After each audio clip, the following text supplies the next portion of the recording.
Hey, I'm Vivix Tales. Welcome to another episode of Backlog Worthy, a series where I talk about a game that's been just vibing in my backlog.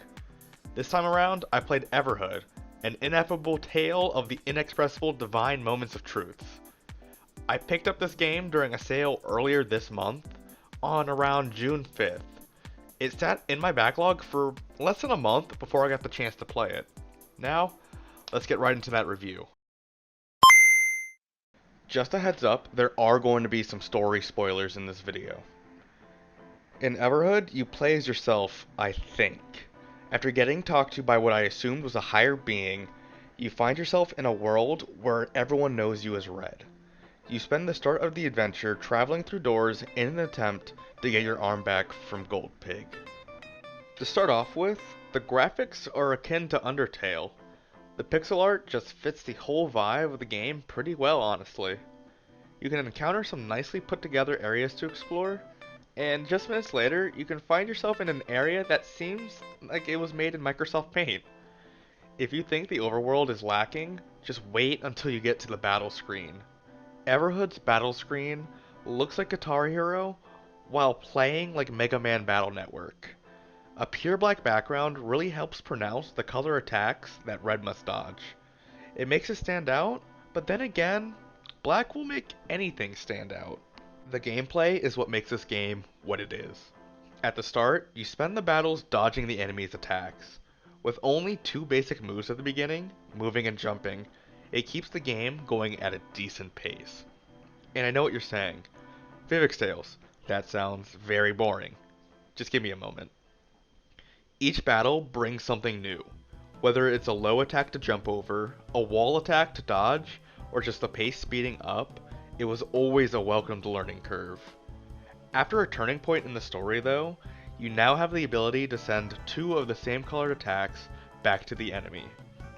With everything combined, it makes you think about your fast movements, while also trying to figure out the best time to send the attacks back to the user. There are also some side things that you can do in the game, which would be more achievement hunting or side quest objectives. Playing tennis, enjoying a game of D&D, or playing something that reminded me of Mario Kart, there's just a little bit of everything in the game. It's something that wasn't needed to be added, but I'm glad it was because it just adds a lot of character and personality to the game itself. The story of Everhood grabbed me around a fourth of the way into it.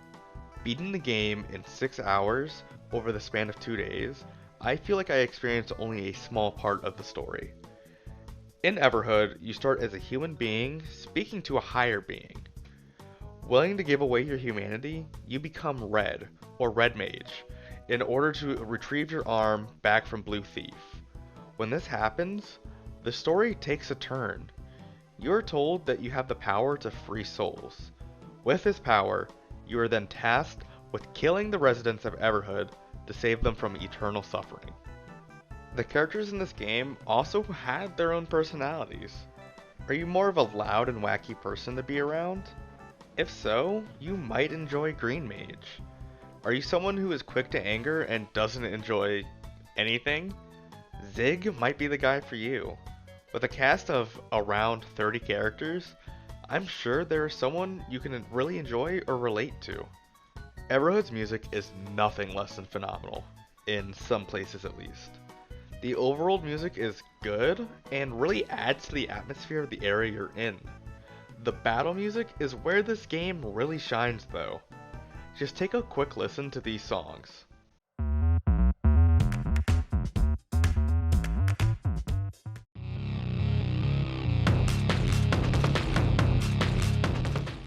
They are just so full of energy and really just sound amazing in general. I enjoy the soundtrack so much that I've actually been listening to it on my commute to work for a few days now. All of the battle songs are like this too, so nothing ever got too stale. There was always another banger around the corner, as soon as I stopped struggling with the last song. Everhood is a game that I picked up with another game and did not regret the purchase in the slightest. This game is easily a 10 out of 10.